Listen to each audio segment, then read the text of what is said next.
वतन भैसाण है। मैं करीबन 33 साल पहले सूरत में हीरा घिसने के लिए मजबूरन जाना पड़ा।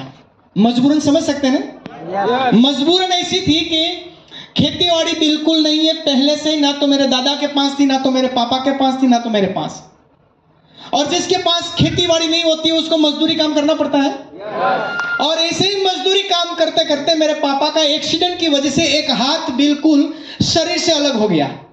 और एक ही हाथ से आप समझ सकते हैं मजदूरी कैसे होती है।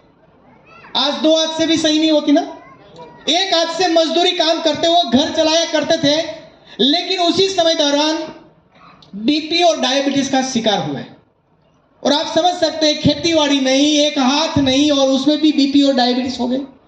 तब 1993 उस समय मुझे बोल दिया कि अब मैं आगे पढ़ा नहीं पाऊंगा, आपको काम करना पड़ेगा। और जब मैं मेरा वतन छोड़कर सूरत में गया तब मेरी उम्र पढ़ाई करने की थी, मेरी उम्र खेल कूदने की थी। लेकिन जब मैं सूरत में हीरा घिसने के लिए गया, मेरा चेहरा देखकर, मेरा मुंह देखकर सारे लोग मना कर देते थे, तू बच्चा है, तुझे अभी काम पर नहीं रख सकते।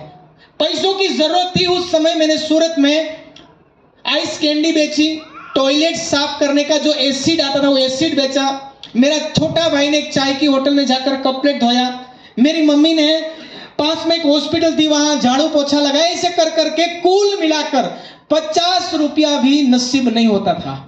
कभी कभी तो भूखे भी सो जाना पड़ता था। ऐसी जिंदगी से हम चल रहे थे।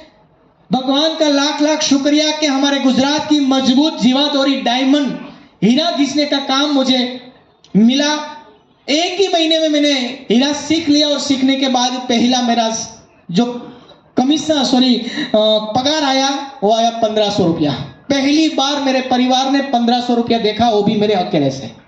वहां से मेरी जिंदगी की सफर शुरू हुई। धीरे धीरे मैंने डायमंड में अपना ध्यान देते हुए स्पीड बढ़ाने की कोशिश की। 14 साल डायमंड में काम करने के बाद हाईएस्ट मेरी जो सैलरी थी वो 14 साल के बाद थी 7000 रुपया। और इस 7000 से घर चलता था, कोई टेंशन नहीं था। लेकिन जो सपने थे, जो उम्मीदें थी, जो जिंदगी जीने की चाहत थी, वो 7000 में संभव नहीं होती। हेलो, बात सही है ना? केवल घर चलता है, लेकिन मेरे पास कोई रास्ता भी नहीं था, क्योंकि एजुकेशन नहीं, पापा का एक हाथ नहीं, खेतीबाड़ी नहीं, क्या करे। लेकिन मैं भगवान का लाख लाख शुक्रिया अदा करता हूं कि आज से 18 साल पहले मेरे पास आरसीएम आया। और मैं इसलिए शुक्रिया अदा करता हूं, और मैं उनका भी शुक्रिया अदा करता हूं जिन्होंने मेरा फॉर्म भरा। हेलो, ये दो चीज, एक तो भगवान का, क्योंकि आज भी लोगों को आरसीएम समझ में नहीं आता, मुझे 18 साल पहले समझ में आ गया। और मैं उनका इसलिए धन्यवाद करना चाहता हूं कि जिन्होंने आज से मुझे 18 साल पहले समझाया और इस सिस्टम में लाया। हेलो, मैंने भगवान नहीं देखा आज तक, तस्वीरों में देखा, मूर्तियों में देखा, कहीं मंदिर में देखा, लेकिन रियल में मैं कहना चाहता हूं जिन्होंने मेरा फॉर्म भरा, जगदीश भाई भंडेरी, इसके लिए एक बार जोरदार ताली। क्योंकि आज आरसीएम के माध्यम से हर महीने मुझे जो इनकम आती है वो आती है 2.5 लाख से लेकर 3 लाख रुपया। पिछले महीने का मेरा जो चेक था, पिछले महीने का मेरे अकाउंट में जो पेमेंट आया वो आया 5,26,000 रुपया एक महीने का।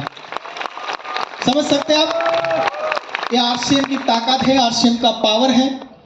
और ये पावर मैं नहीं समझा सकता, मैं नहीं बता सकता। आज हम जिसको सुनने के लिए आए वही बताएंगे। लेकिन एक पावर हिंदुस्तान को उन लोगों को मिलती है। मेरी अपलाइन दिनेश भाई सैलरिया, एक बार उसके लिए भी जोरदार ताली।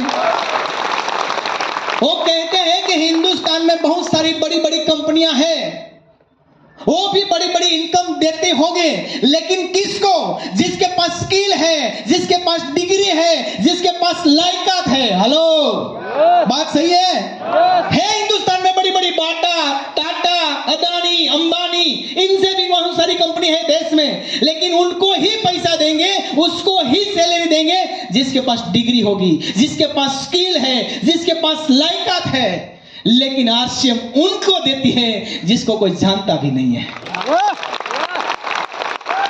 जो पढ़े लिखे नहीं है, जिसके स्किल नहीं है, जिसको बोलना भी नहीं आता, उसको भी देता है। क्या मिलना चाहते हैं? और ये कोई सामान्य व्यक्ति नहीं है। आज से 2, 4, 5 साल पहले जिसको कोई जानता भी नहीं था, माइक पकड़ने से डर लगता था। गुरु, यहां तक जो आप देखे ना, उनके भी गुरु, अगर उसको आज माइक दिया जाए ना